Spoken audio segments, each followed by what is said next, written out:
Hello, everybody, and welcome to another great episode of My EdTech Life. Thank you so much for joining us on this wonderful day, and wherever it is that you're joining us from around the world.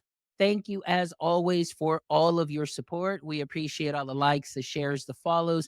Thank you so much for engaging with our content, and thank you so much to all our new YouTube subscribers. We really appreciate you sharing and engaging with the content and sharing it with the education space so we can all continue to learn together.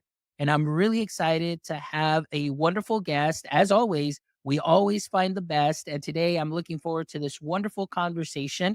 Today, I would love to welcome Kathy Van Benthuysen to the show. And we're going to be talking about converlation. All right. So, this might be something that maybe you have not heard about yet, but trust me, after today, all of you are going to be jumping over to that website. And I hope that you do because it is a wonderful, wonderful resource. And you'll see what it's all about in just a second. Because right now, I would love to introduce you to Kathy here. Kathy, how are you doing this morning? I'm great, Alfonso. Thank you so much for having me. Thank you. Well, I really appreciate it. And before we do jump in, I do want to give a big shout out to our mutual friend, Derek. Thank you so much, Derek, for connecting us and making this connection here and to have this wonderful conversation. So I'm really excited about that. So, Kathy, please give us a little brief introduction and what your context is within the education space. So, my name is Kathy. I won't even say my last name again because it's so long anyway.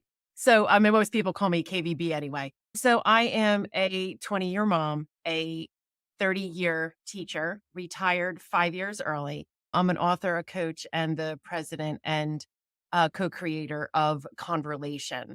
And Converlation is, we were a bunch of different names, but from focus groups of parents and educators going through it, when they talked about it, they didn't actually talk about the individual experiences. What they talked about was how they have better conversations and as a result, better relationships. So we were playing with words one day and we are like, hey, conversations, relationship. If we change the S in conversation to an L, we get conversation. And that's how our name was born in That is conversations. that is Yes. wonderful. Well, I must commend you too for the years of service in education. That is amazing. 30 years. You said you retired 5 years early, Yes, I but did. 30 years, that is I mean, no, amazing. I retired 5 years, like, I'm still not to retirement age. Oh, So, okay. yeah, like, I would still have to go 1 more year to get to retirement age. I So, see. I retired actually, I can tell you the story of I retired, but we can get to that later if you want. Perfect. Sounds great. But regardless, 30 years of service, that is wonderful. That I have just started my 18th year of service. So I'm really excited. I mean, honestly, time does fly. I remember coming into education. I came in from a marketing background and I remember teaching math. And I had one of my mentors would walk by and he would just look at me teach and he goes, man, because if you keep doing teaching the way that you're doing, the years are gonna fly. And sure, they surely have flowed. So it's really exciting times, and of course, lots to talk about within the education space. But today, our focus is conversation. So I'm really excited to hear about what inspired you to go ahead and start conversation. Tell us that story. So I'll tell you, this is the story that, like, gets me to that. So, every day of my career, I would greet the kids at the door and I would say, "Good morning, Alfonso. How are you doing today?" And I would expect 2 things, eye contact and a response. And in my first year teaching, every single student on the first day of school was able to do those 2 things. Fast forward to my last year of teaching, and one student on the first day of school looked me in the eye and responded. And like, I know there could be different factors that contribute to this, but a part of it is technology. Kids have gotten so used to having their heads down in devices, and we've normalized it. We say, "Oh, well, that's just how kids are." And I'm like, "No, it's not," because I taught 4th grade my entire 30-year career, and 30 years ago, every single 4th grader could look you in the eye, they could communicate, they could have conversations. And 30 years later, they can't. What's the difference? And for me, I started seeing this decline around when social media, when technology really started becoming more pervasive on the scene. And when I saw that, my husband and I had already like talked about it and prayed about it, like maybe might be starting, not because I didn't love it, because I truly loved teaching to my very last day. But when I saw what technology was doing to kids, I was like, I can't sit back and watch and not try something. So I had met my business partner actually through my husband many years prior, probably about 7 years ago. And he was in the space of helping parents with their teens to kind of, because parents are like, oh, how do we monitor tech of our kids? And what he found was it's really hard to kind of put hardware or software in a home or on devices because they just find a way around it, especially as teens. So we decided to kind of rejigger it and go more towards like 8 to 14, hopefully before they're getting devices, getting social media, and really help parents to kind of reduce that digital dependency that's in all of our lives. And that's like for me, it was, I can't look and watch what's happening with kids and not take a chance and help them in a bigger way. Cause I know that through my 30-year career, let's say there was 1,000 kids that I impacted. But I feel like with Converlation, we can impact millions of people's lives doing this. Oh, that is wonderful. And I think there really is a lot of truth to what you're saying. And I know I started off as a high school teacher, and at the time there wasn't a lot of the devices around. Not a lot of students had their own devices.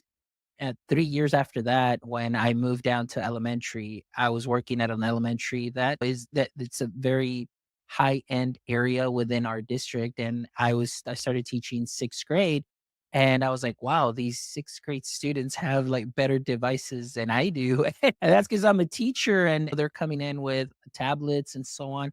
Now, I was one of those teachers that did engage a lot with, because at the time we didn't have devices. Chromebooks weren't around that time, but I did use some of the things like, "Hey, let's go outside. We're going to record." Since I was a science teacher, let's do our observations. They take pictures, see some of the greenery, and then we come back, and then you're going to go ahead and do stuff with your journal and things of that sort. So I did find an effective use of the technology at that given time.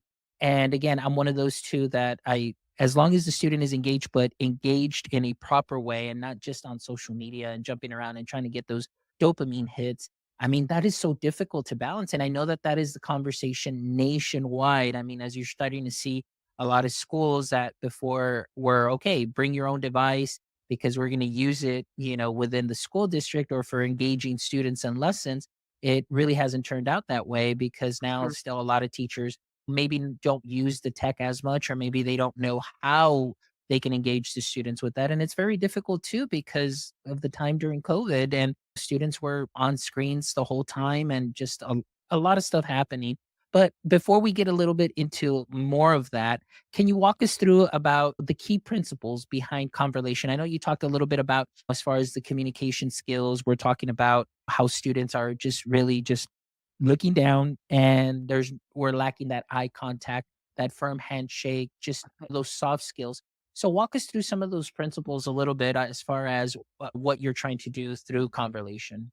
So for us, we find that like anything, if behavior needs or it has to be changed, it's done through education. So think about like smoking and when like, cigarettes first came out, people didn't know that it was bad. I mean, maybe they did, and it's the education where you show them what happens to their bodies and then you go, "Oh, okay, well now I understand." And people still smoke, but at least they're more educated. The same thing with anything with alcohol. We know how it impacts our bodies, so then when you're educated, you can make better decisions. And we find it's the same thing with technology. I mean, you will never hear us say tech is bad, to put it away, to stop using it, because we think tech is an amazing tool when you use it just like that, as a tool, not as merely entertainment. So what we do is we help to give parents and kids that knowledge that they need so that they can make healthy choices about their technology.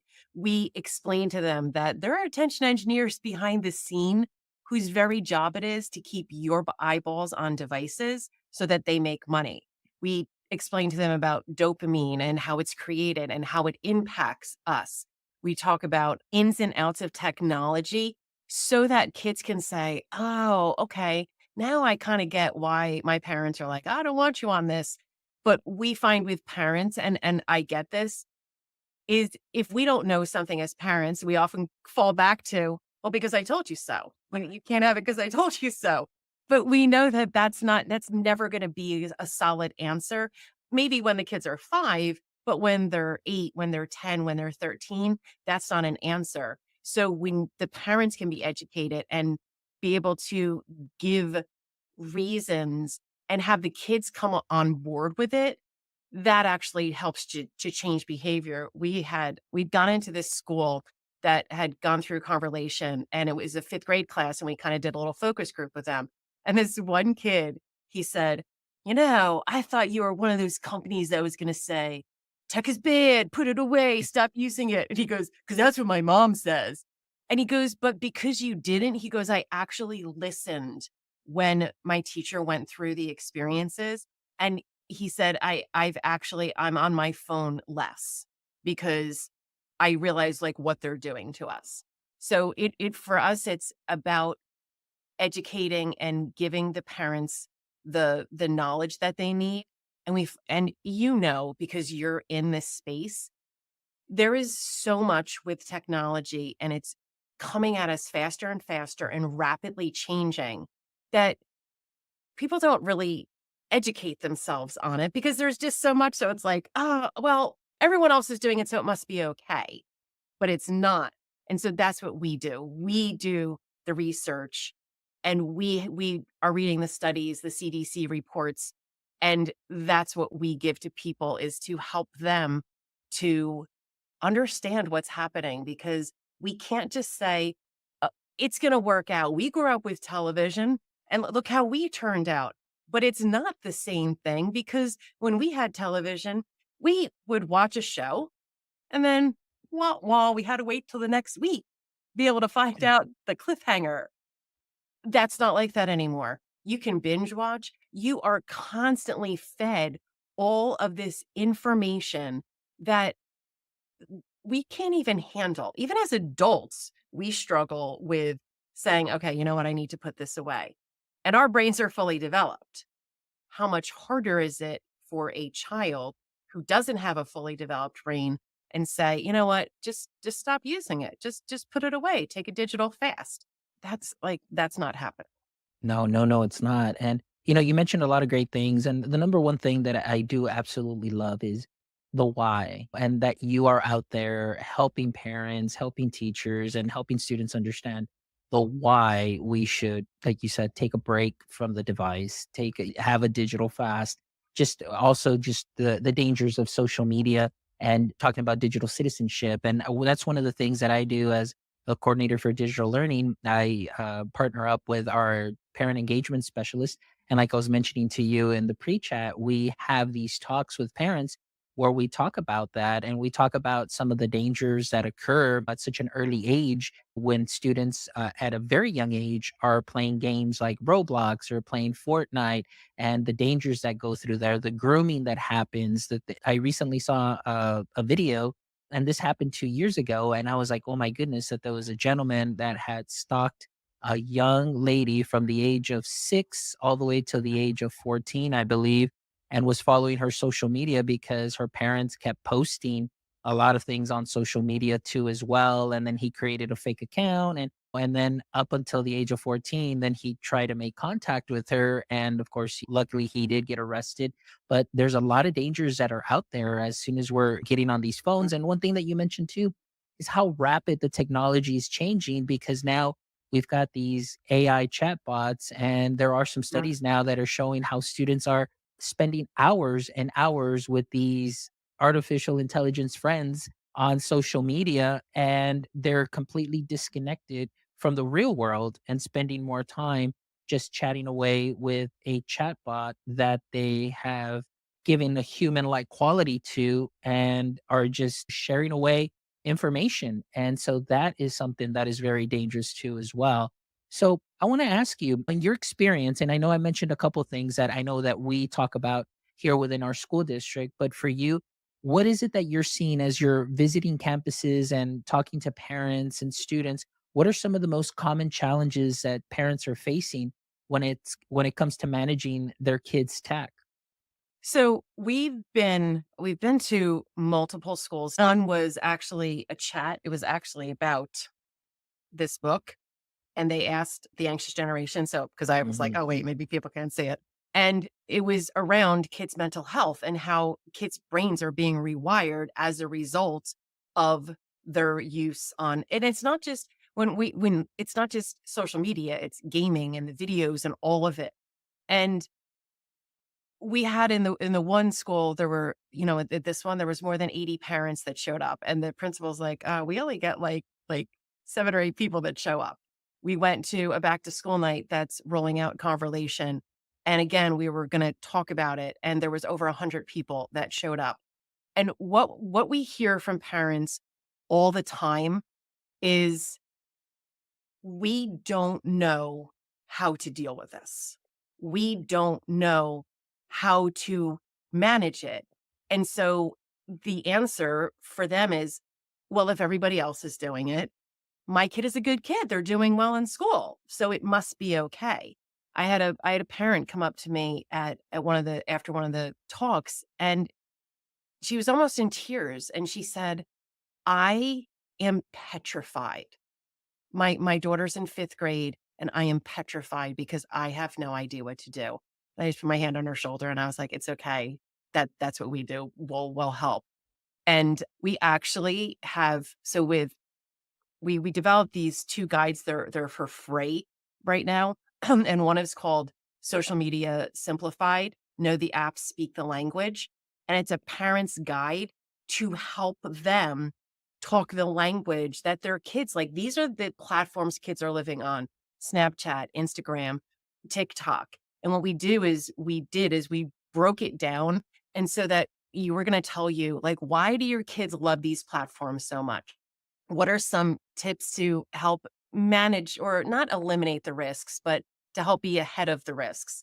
Tips to manage their privacy, questions that you can have conversations around with your kids. We even give a glossary, and the questions actually have like these terms that. So if you just say to your kid, "Oh, what are you doing on TikTok?" They're going to be like, "What ifs, mom?" Like, you don't know it. But if you're actually speaking the TikTok language, kids are gonna be like, "Oh, wait, my mom does know about this." And we did the same thing. We have a second guide for gaming, and it's Gaming Simplified, and we go through Roblox, Fortnite, and Minecraft. And again, telling parents, like, why do your kids love it? How can you manage their privacy? How can you have conversations around it? And giving parents these tools so that they can and like, I don't care that we developed it. It looks amazing. Like, our designer did such a fantastic job, and they look so phenomenal. And but it's the information inside. It's the education that they are, given. And this is what parents need. And that's what I hear all the time is, like, we just don't know. We don't know what to do. And we had one father stand up in the back, and he goes, "I have an idea. Can we just throw out their devices? Just throw them out so they can't even." And I said, "But that's it, just it. We think if we throw them away, oh well, that's it, it's done." But it's not, because they can go to a friend's house where the device isn't gone. They find ways around it. So it's better if we educate and we teach them how to come alongside and live with technology. It's not going away. Like, genie's out of the bottle, the cat's out of the bag. It's not happening. So instead of fighting so much against it, maybe we can come alongside and show, like, how do we work with it? And I think that's something that's great that always puts parents kind of at ease because I understand the frustration because I've been doing or we've been doing these sessions for about the last 5 years. And that's one of the biggest things. Like, why can't we just take it away? And it's always just going back to, hey, let's have this conversation and now explain to them the why, you know? And so we'll share resources, much like you have. So I'm really excited. about your website. And now that you mentioned these resources, we'll definitely make sure that we link them on the episode and that we share those also as well. That way people can go ahead and see these guides just to at least have a starter, because I am sure that there are many parents out there that are, and even as educators, even having conversations with our own kids to be able to talk to them and letting them know some of the things to look out for and the dangers. And again, going back to having those conversations with Mhm. them, which is excellent. And so I'm really excited about that for sure. It is like our name, Converlation, having conversations, strengthening relationships. I mean, that's what it goes back to. I mean, think about it, Alfonso, in anything. You don't want to like I know as an adult, we don't want to be just told what to do, but even kids don't want to just be told, well, this is what you have to do, and it's because I'm a parent, you have to. It's those conversations because here's the thing. You can mandate things in your home and say, this is the way it is. You're in home. Okay, that's fine. But the thing is, if you don't explain the why to your child the moment they're outside of your house, they are going to behave differently because they're not bought into it. And that's what we want. Like we used to, my husband and I won't name the television show. When our kids were little, there was a television show. Is it cartoonish? And we thought it was kind of disrespectful and we didn't want our kids watching it. And we explained why. I mean, when I say our kids, like one was 5, one was 1. So it wasn't like, so we're going to like it was here's why, this is why mommy and daddy don't want it. And they would go to my parents' house and, for whatever, just to go hang out with grandma and grandpa or go to my sister's house. And they would be like, "Oh, do you want to watch the show?" And my daughter would say, "No, we don't watch it because," and then give them the reason why. And my mom called me. She's like, "Oh my gosh, she goes, I didn't realize the show was on when they walked in, and I put the car seat down with our son facing towards the television, and my daughter went around and turned it the other way and took a book out and started reading because she's like, we're not supposed to be watching this show." And I was like, that's because we had a conversation. I could have said, like my husband and I both could have said, you can't watch it because we said so. But then when she went to mama and papa's house, they absolutely would have been watching it. And that's what I'm saying. Like, if you can have those conversations and when kids understand, oh, this is why they're not just saying it because they're the meanest parents in the world. They're saying it because they love me and now I understand. Oh, I absolutely love that. I love that so much because and that is so important. That is really just when we do these sessions too, it all comes down to that, just having those honest, truthful conversations. And I think oftentimes it just, and especially dealing with topics, with the social media and a lot of the things that occur on social media, I think sometimes parents are a little uncomfortable because it's like, wow, like we're talking about things that maybe they feel very uncomfortable with, but this is something that the students, that the young kids are already exposed to. Mhm. So what better way to just equip the parents to as well, giving them the resources that they need to really have these conversations at home. And like you mentioned here, be able to have their son or daughter go out and make the good choices and understand why they shouldn't do what they may be about to do, or maybe because they hang out with their friend groups and peer pressures and things of that sort, but at least they make the better choice. And I always tell parents, if with these resources that we share with you and you're having these conversations with your kids, if we can just get them to pause for about 2 seconds before they click post, upload, or send, that can Mhm. save so much trouble in the future as far as even losing scholarships, obviously getting into trouble with the law, getting suspended, things that will affect them in Mhm. the future and can close doors for them. And so those conversations are definitely very important. So that's wonderful. And that's such a great story that you mentioned there and the importance of explaining the why. So I want to Wait, ask you, so I just have to tell you, sorry, one thing Mhm. that just made me think of something. So when parents like they'll have like allow, so I said I taught 4th grade, so those are 9 going on to 10. And there were kids on social media. And like I know that they were because they would talk about it. And I think parents think like, "Oh, well, it's not a big deal. They're only posting little pictures or they're watching cat videos." But here's the thing. So we were having snack one day and 2 girls were talking in the back of the room and the one turned to the other and goes, "Oh, I can't wait to get home to check my Insta to see how many hearts I have. And the other little girl goes, you shouldn't be on Instagram. You're too young. And I'm like, she shouldn't be. But here's the thing.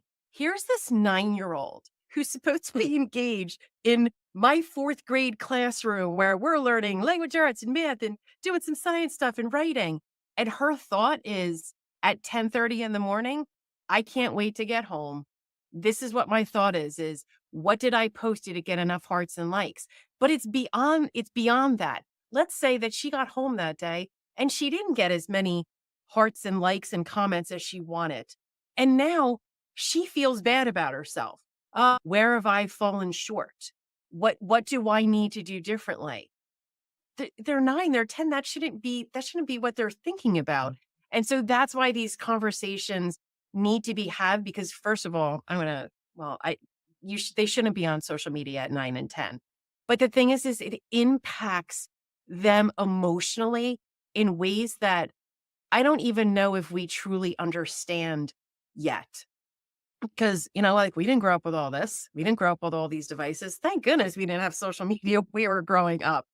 But they do. And now we're altering how they view the world. It's hard enough to grow up being a kid, especially going through those like tween and teen years. It's hard enough without having social media, without having all of this input to them all the time. So sorry that I just had to add No, that. no, but actually, and that kind of led up to the next question that actually you kind of already touched a little bit on that too, because I was going to ask you, how do you see the effects of technology on children's social behavior and mental health? And you kind of hit the nail on the head there already, kind of segueing into this, which is the impact that it has on them emotionally, because they may not get enough likes, and like you mentioned, it's a self esteem thing, and then of course you've got other friends that are on social media and now they're sharing like, hey, my post got this much and my post got that much. And Mhm. being on social media myself and seeing some of these creators, because now everybody wants to be a creator, and Yes. the extremes that they go to just to get those likes, those shares, those follows. And the dream is, oh, I just want to be a content creator and just make millions off of TikTok and people viewing my videos and things of that sort. But the stress that a lot of them go into, because even for myself, and I've talked about this with other friends that are in education that also have podcasts, and we put our stuff on socials and things of that sort. The amount of work that goes in behind the scenes that people don't see, that when we finally put something up on social media that is polished and people think like, oh my gosh, look at what they did and their video did this and so on. It's like, but you don't know the amount of work that goes Mhm. behind all of that. And even sometimes a little stressful, because sometimes we have, as far as dates when we release episodes and things of that sort. I'm a really little bit more laid back, where I'm just like, hey, it'll come out when it comes out and we're good. But still, there is a lot of work that goes behind it. And so a lot of those creators, you see that they burn out very quickly. And these are still young men and Mhm. women that are very young, and they already are dealing with a lot of emotional issues and things of that sort. And then even to have, like you mentioned, ninth graders. I remember being a sixth grade teacher, and at the time, students, the wall, I always told them the walls have ears, but in reality, they were just so open about talking about everything so loud. And they're like, oh, we were on the WhatsApp chat till 2 a.m. and so on. And I was thinking to myself, this is not normal. Like, this is something Mhm. that should not be happening at 2 a.m., that students are on WhatsApp chats. And then I see them come in the following morning and they're like all sleepy and drowsy. And then there's a lot of drama between the little friend groups because of things that are going on in these chats. And even firsthand, when I moved from sixth grade to fifth grade, saw the same thing, where we started off with a group of five friends. By the end of the year, those five friends were now broken up into like two groups, and they didn't Yeah. get along because of social media and a lot of the bullying that occurred. And we even had an incident where we had to bring parents in and things of that sort, because you visibly saw this wonderful young student that was so peppy and just so much energy, smiles all the time, that towards the end of the year, she was just sad the whole time, very withdrawn. And so those are a lot of things that I observed too. Yeah. as a teacher. And so a lot of stuff happening there. And so as far as social behavior and mental health as well. And I have 2 things on Mhm. that. So, you think about this. We were growing up and all right, so we'll use you and I as an example. And we're really good friends. And I have a birthday party, but I don't actually want to invite you. So, I invite other people to my birthday party. And it happens, my birthday party happens on a Saturday, and all these other friends come over, and we get to school on Monday, and we're sitting in lunch together, and people are like, "Oh my gosh, Kathy, that your birthday party was so great." And you're like, "Wait, you had a birthday party? You didn't invite me?" And so now you're a little upset. You might be a little annoyed. You might be a little hurt. You might say something to me. We go out to recess, and you're probably gonna start forgetting about it. And then we don't hear about it anymore because it's done. We didn't have to worry that it wasn't in your face. You didn't have to hear about it when you got home and you go and check your Instagram and be like, "Oh, look at all those pictures that Kathy posted." We didn't do that. We had the party and it was done. Of course, I would invite you to my party. However, now I have this party and I'm like, "Let's take selfies. Let's post pictures." And now you don't find out about it Monday. You find out about it almost in real time. And you're hurt, and that's what happens. These kids are coming to school and they've spent all weekend hearing about all these great things that happened that they weren't a part of. And it's because my second point here is the highlight reels. That's one of the things that we actually go through with Converlation. It's one of the experiences that we take through kids. It's called highlight reels because that's what we do. I'm not gonna tell you that. I mean, I did tell you that washed my hair this morning and then went out and got saturated again. But but I could post a picture later and be like, "Look, it was a great day. My hair turned out like this. I first woke up in the morning." And you're like, "Hey, I know that's not true." You posted that picture after your hair was dry and you put hairspray in it or something. Because we do that all the time. We post what's best. And so I'm going to post about my great vacation in Aruba. You're going to post about the ski vacation that you went on with your family. And there are people who maybe can't afford it, who's for whatever reason they're not doing certain things. And yet we look at it then and go, well, what's wrong with me? What's wrong with my life? My life isn't like Right. that. And we know in reality that people are only posting high rate reels, but it doesn't make us feel better. It doesn't make us emotionally say, "Oh, well, it's okay. I know what their life is really like," because we're still seeing it on a regular basis. We're being inundated. If I got into an argument with you at school, I go home and now we're both safe. We don't have to talk about it anymore. We can like de-escalate the situation. Maybe our parents give us some advice about it and maybe we come back together the next day and we can talk about it. But that's not how it is. We go home and now people are like, "Oh man, Alfonso and Kathy got in a fight at school." And now there's this whole text thread and that's being sent to other people. And they can't get away from it anymore. Like you can't even be a kid anymore Right. because everything is constantly in your face, in front of you. And these kids, like they have no downtime, like you said. "Oh, we're on the WhatsApp to 2 a.m." And you're like, okay, well, now no wonder that you're tired. No wonder that you can't focus. No wonder that you're not focused on school because you were just chatting with your friends about who knows what at 2 a.m.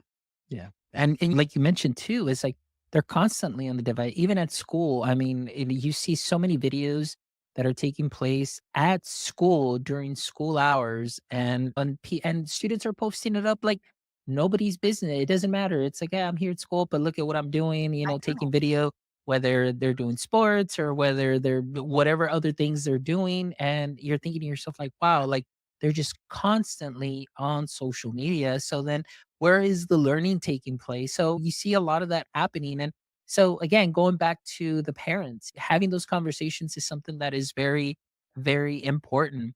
Now, one thing that I did learn recently, there is a website also that is done by Homeland Security that talks a little bit about, social media and the dangers of social media. And there's this gentleman who's an officer who gave a talk. And one thing that he did mention is the use of social media is or devices is a little bit more prevalent that he sees, at least here within our area, and it could be just I don't know if it was just specific to our area or specific to the United States, but it was being in single parent households where that's where they saw that there was more use of social media with the students because parent has to work, student Mhm. is at home, so student is just going opening up and just being on social media the whole time.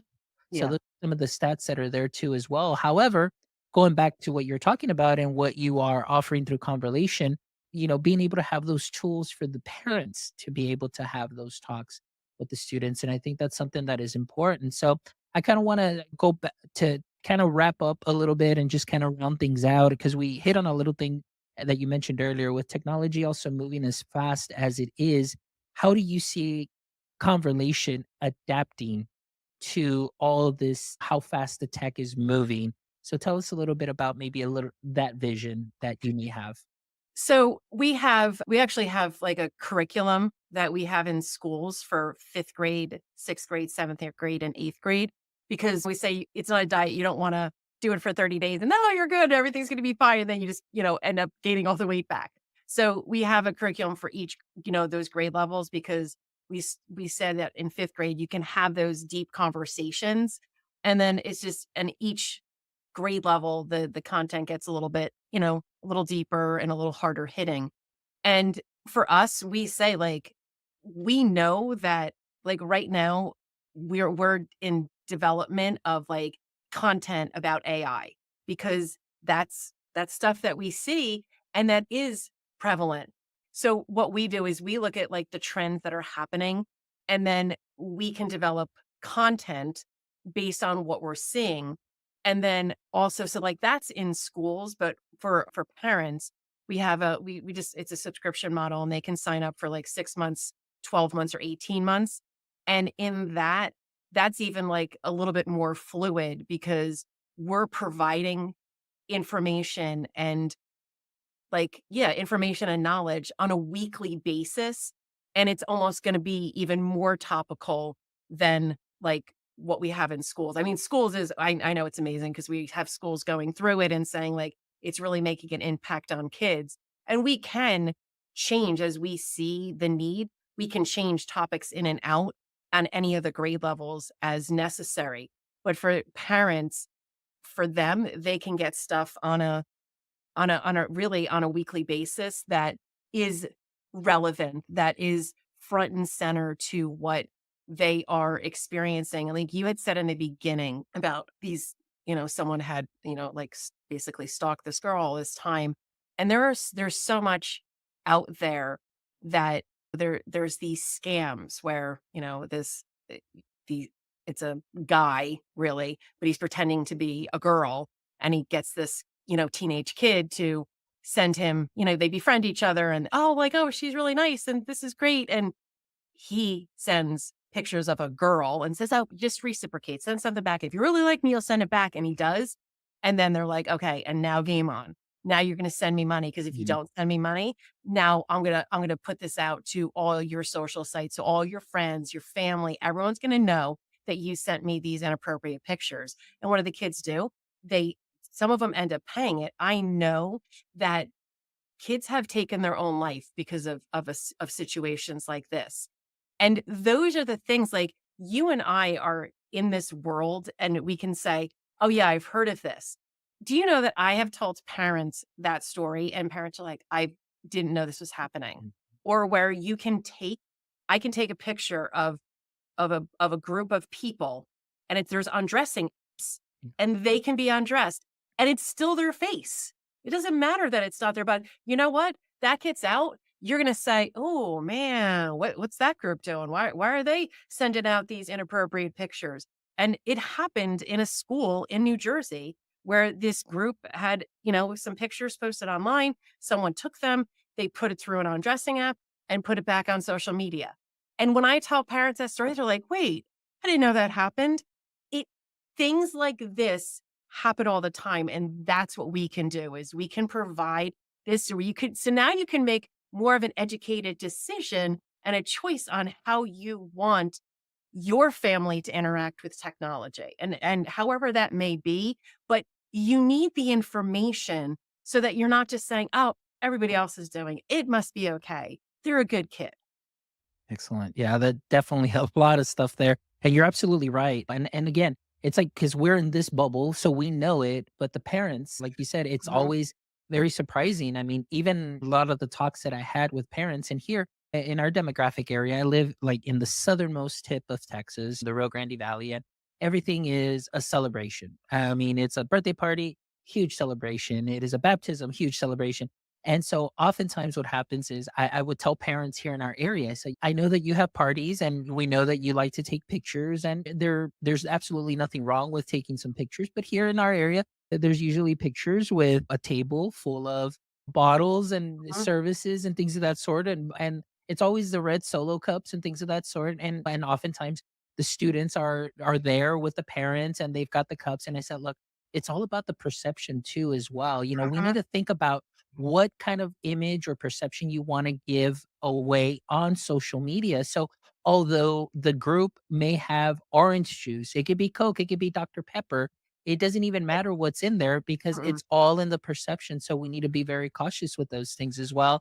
And I talk to parents too that are parents of athletes, and I said, you know, I know that you want to celebrate your child's accolades if they're in a swim meet and they've got these medals. And I said, but please be very cautious with the types of pictures you're taking because, for swim, I mean, the athletic wear is very minimal. Yeah, I was gonna You say, there's know, not a lot going on. yeah, I mean, if for any sport and for a lot of sports, and especially with girl sports too, as well, I say you need to be very cautious Mhm. of the types of media that you're posting up. It's so great to celebrate. It's okay to celebrate the Yeah. accolades, but just be very cautious with that because, like you mentioned, you know, somebody with malice in their heart can easily grab that picture and put it through these apps and then re-upload it and share it and so on, and can cause a lot of mental harm, obviously emotional harm, Yeah. and that's something that we need to be very cautious about. So I'm glad that you brought up these points because this is something that is very important. And I'm thankful for you, my friend, through Converlation and the work that you're doing in helping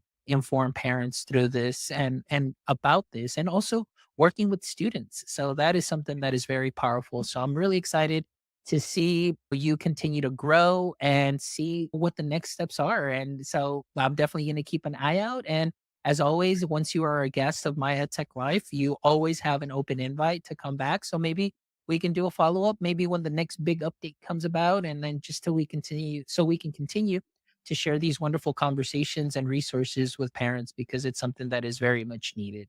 So thank you so much for joining me this morning. I really appreciate it. Thank you so much. This was wonderful. You are a great host. This was like nothing. I can't believe an hour has almost passed. I Thank you. know. I know. I love it. Time flies when you're having Yes. fun. Yes. All right, my friend. Well, before we wrap up, I always love to end the show with the last three questions. So here we go. All right. As we know, every superhero has a weakness or a pain point. And as we know, for Superman, kryptonite was his weakness.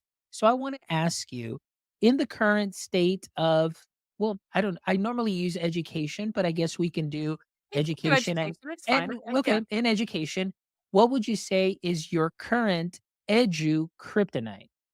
So I would say you had spoken about it in the beginning of the show with Mhm. districts banning cell phones.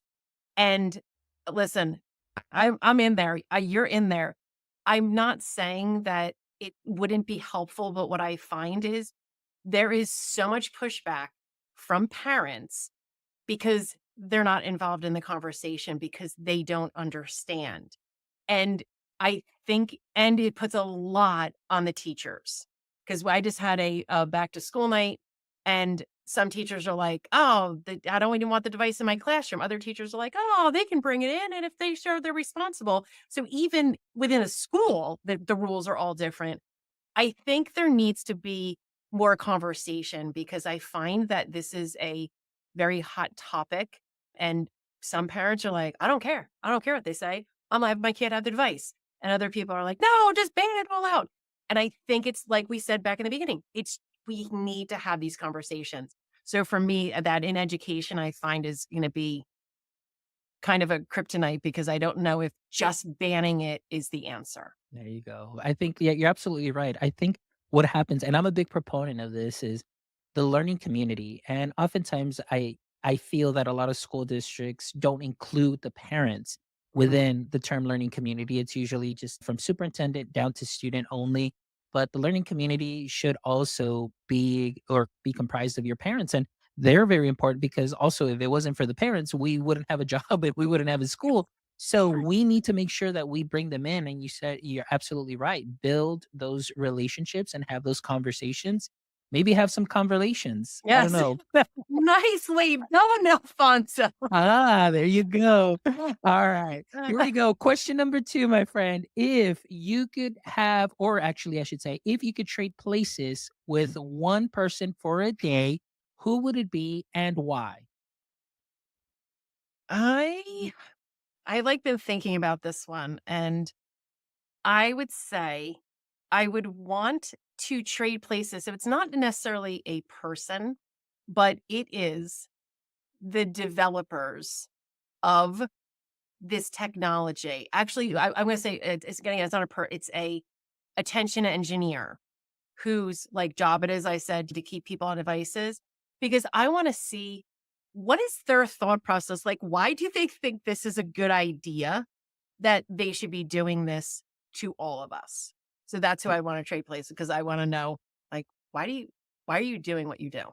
Yeah, that is a great reply in response to this question. Because even right now I'm intrigued and I wanna do some more research too, these attention engineers, and I have heard the term, but I just never it's kinda skipped my mind, and it's one of Yeah. those things that now you've brought back up, and it would be something great to know more about, to even share those resources with parents too as well, to Mm, have them understand like, "Hey, this is what their thought process is or what their goals are, and this is how they're doing or grabbing your kid's attention and having them spend hours on social media or in a mm. particular app." So that is a great reply. All right, and the last question is, if you could have a billboard with anything on it, what would it be and why? Okay, so that one was easy for me. This is my immediate thought was, don't let your kids on social media till at least the age 16, because when kids are on social media, and I know it's not you're not supposed to be because you're supposed to be 11 or 13. They're not. They're on it at 8, 9, 10. Wait until they're 16 because 8, 9, 10-year-olds, they don't have the emotional intelligence. They don't have the ability to handle that, "Oh, people don't like me. I'm not getting enough likes and comments." And they just their prefrontal cortex isn't developed enough where they can handle, like, that emotional part that isn't great. And so but when you wait till they're, like, 16, they actually can handle a little bit better because they understand, "Oh, you know what? I know what real friends are." Because these kids, when you know what? Those people on whatever platforms you're on are not your friends. They're not. The people in real life are your friends. So that'd be my billboard. Wait till 16 to get social media. Absolutely. Thank you so much. Well, I really appreciate this time. It has been wonderful, and I'm just really excited to edit this show. And I there's so many great sound bites that I can't wait to share on social media also as well. And again, guys, converlation.com, make sure that you visit, and we'll definitely be able to link up all the resources too as well. So you'll be able to find that on all the show notes. So thank you as always for joining us today on our amazing show. And please make sure that you visit our website at myedtech.life, where you can check out this amazing episode and the other 294 wonderful episodes with educators, creators, professionals, where you can take some knowledge nuggets and implement them and add them to your tool belt and even sprinkle them on to what you are already doing great. So we thank you as always for all of your support. If you haven't done so yet, please make sure you follow us on all socials at at My EdTech Life. But also, you can find those all on our website and jump over to our YouTube channel. Give us a thumbs up, share the content. That will definitely help us out to put this content in front of more people. That is something that is useful, and is we're always trying to grow our education space with some amazing educators and some amazing knowledge as well. So thank you as always for all of your support. And my friends, don't forget, as always, until next time, stay techie.